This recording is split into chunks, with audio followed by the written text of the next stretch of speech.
έχετε το νου σας.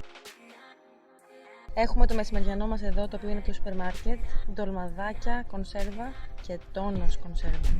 Εδώ έχουμε λοιπόν τον τόνο που έχει μισοφαγωθεί ήδη και εδώ έχουμε τα ντολμαδάκια που έχουν επίσης μισοφαγωθεί ήδη και είναι πεντανόστιμα. Έτσι μπορούμε να είμαστε συνέχεια εν κινήσει χωρίς να χρειαστεί να σταματήσουμε πουθενά για να φάμε, εκτός από τα μέρη που φυσικά θέλουμε να σταματήσουμε ούτως ή άλλως, δηλαδή τις παραλίες.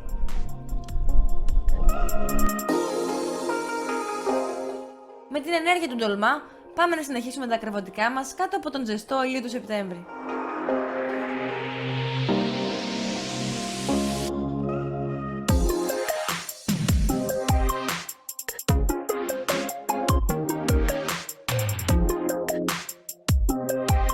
Να πούμε ότι δεν έχει πολύ κόσμο και ένα χαρακτηριστικό της θα έλεγα είναι ότι έχει ένα βράχο ή κάτι πέτρες στη μέση που χωρίζουν την παραλία στη μέση και έτσι δεν μπορούμε να δούμε το άλλο μισό της παραλίας. Χωρίζεται στη μέση. Συνήθως αυτή η παραλία έχει πολύ άνεμο και απίστευτα κύματα. Κάτι που δεν ίσχυε την ημέρα που πήγαμε εμείς. Είναι ιδανική λοιπόν για windsurf ή surf τις περισσότερες φορές. Εμείς όμως οι τυχερούλιδες την πετύχαμε λάδι και την ευχαριστηθήκαμε στο έπακρο.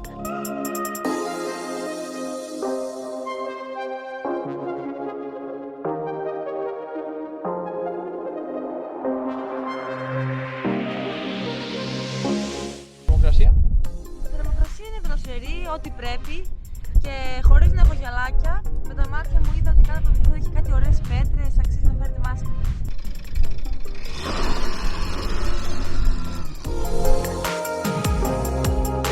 Φεύγοντας από την παραλία, βρεθήκαμε σε έναν χωματόδρομο, ο οποίος οδηγούσε προς την τεχνητή λίμνη φράγματος Μαραθίου.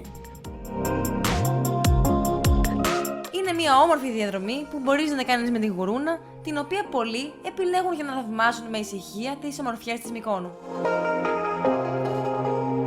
Λοιπόν, παιδιά, κάναμε μια στάση εδώ γιατί πετύχαμε μια καταπληκτική λίμνη. Η οποία είναι η τεχνητή λίμνη του φράγματος Μαραθίου. Η λίμνη, εκτός του ότι αποτελεί μία από τις δύο υδατοδεξαμενές του νησιού, είναι και σημαντικός υδροβιότοπος του. Κατασκευάστηκε το 1993 ώστε να συμβάλλει στην τροφοδότηση του νησιού με νερό για άρδευση αλλά και ίδρυυση. Με την δύση του ηλίου φύγαμε για να πάμε προς την χώρα της Μυκόνου, η οποία είναι γύρω στα 5 χιλιόμετρα μακριά από τη λίμνη.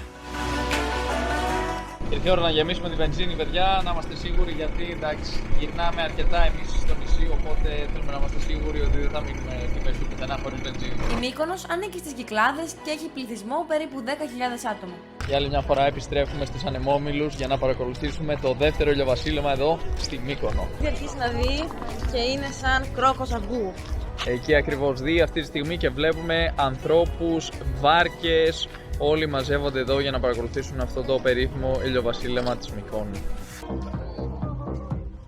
Είναι ένα νησί παγκοσμίου φήμης, το οποίο επισκέπτονται για τις υπέροχες παραλίες του, αλλά και για την νυχτερινή του ζωή. Οι ανεμόμυλοι της Μυκόνου συχνά αναφέρονται ως κάτω μήλοι.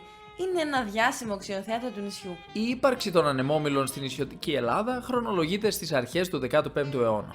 Αργότερα, κατά τα τέλη του 18ου αιώνα έως τα μέσα του 19ου αιώνα, είναι διαπιστωμένο ότι λειτουργούσαν στη Μύκονο 28 ανεμόμυλοι. Γενικότερα, η υψηλή συχνότητα ανέμων στη Μύκονο ευνόησε κατά την περίοδο αυτή την επιχείρηση άλεσης αλλά και εμπορία σιτηρών. Για να σας δώσουμε να καταλάβετε, εδώ πέρα έχουμε κάτι τιμές. Τίτσιο 19, γύρος μερίδα 25, σουτσουκάκια 19, γεμιστά vegan 14, σολομός 29, 90. Ωραία! Βλέπουμε υπάρχουν επιλογές. Τα απογεύματα στην χώρα συνήθως έπαιζε υπέροχη μουσική αυτός ο σαξοφωνίστας.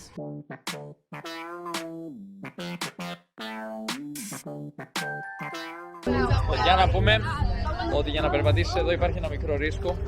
Μπορεί να πέσεις μέσα. Πόσοι λέτε ότι έχουν πέσει μέσα εδώ? Λοιπόν, Γράψτε στα σχόλια. είναι πολύ στενά. Σπρώχνουμε έναν τον άλλο για να περάσουμε. Αλλά έχει και αυτή την πλάκα του υποθέτω. Είναι όλα γεμάτα. Εντάξει, είναι Σάββατο. Και αφήσαμε το καλύτερο για το τέλος. Βόλτα στα στενάκια της Μυκόνου. Μπορείς να χαθείς μέσα στα στενάκια της Μυκόνου, θαυμάζοντας κάθε μικρή λεπτομέρεια. Τα κοκτέιλ το βλέπω 14, τα classic 14, κρίμιο κοκτέιλ 14, δηλαδή γύρω στα 14. Έχει ατελείωτα σουβενίρ, πολύ κόσμο, εκκλησάκια και μια πανέμορφη ατμόσφαιρα. Αλλά το κυριότερο είναι το φαγητό. Πρώτη νύχτα λοιπόν στην Μύκονο και γίνεται ένας πανζουρλισμός. Γίνεται χαμός, παιδιά, είναι όλα γεμάτα. Μιλάμε για τουρίστες από όλο τον κόσμο. Έχουμε δει Αμερικανούς, Άγγλους, Γερμανούς. Παιδιά, γίνεται χαμός. Ήρθαμε λοιπόν στο Snack Bar Λεωνίδας και έχουμε 2 γυράκια και 2 μπυρίτσες, παιδιά. γυράκια. Το ένα είναι πατατόπιτα βασικά και το άλλο είναι γύρο κοτόπουλο. Λοιπόν, να πούμε ότι αυτό κοστίζει 4,5 ευρώ, οι μπύρες κοστίζουν από 3,5 ευρώ και η πατατόπιτα κοστίζει 3 ευρώ. Λογικές τιμές, αν ψάξεις λοιπόν θα βρεις. Η απόλαυση ήταν τεραστίων διαστάσεων. Αλλά αμέσως μετά γυρίσαμε στο κάμπινγκ του Paradise Beach, όπου φυσικά είχε πάρτι. Θα πάμε να ανεβαίνουν τα like, να ανεβαίνουν οι... πώς το λένε? Εγγραφές. Οι subscribers. Συνδρομητές. Οι συνδρομητές. Σας λέει, καλύτερα λέτε εσείς συνδρομητής ποτέ? Ναι, ρε. Συνδρομητή μόνο για τα κινητά λέμε.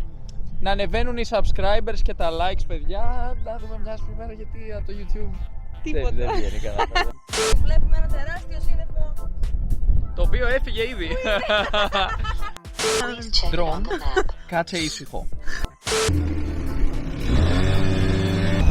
σκύλοι που θέλανε να κάτσουν στον δρόμο πάση θυσία. Πρέπει πάντα να προσέχουμε, παιδιά, όταν παρκάρουμε σε κατηφόρα, να βάζουμε πετρούλες πίσω από τις ρόδες, ιδίως όταν έχουμε γουρούνα. Γιατί αλλιώς Φεύγει. Παρόλο που έχουμε χειρόφρονο. κυλάει προς τα κάτω και προφανώς θα χτυπήσει το αυτοκίνητο, ή αν είσαι τυχερός μάλλον θα χτυπήσει το αυτοκίνητο το από κάτω, αν είσαι άτυχος απλώς θα κατρακυλήσεις τον κρεμό.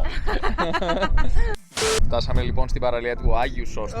Φτάσαμε λοιπόν. Τι φωνή είναι αυτή? Δείτε τι περνάω, παιδιά. Τι περνάω. Φαίνεται... Φαίνεται λίγο γενικά, ναι, δεν φαίνεται. Φαίνεται άγρια.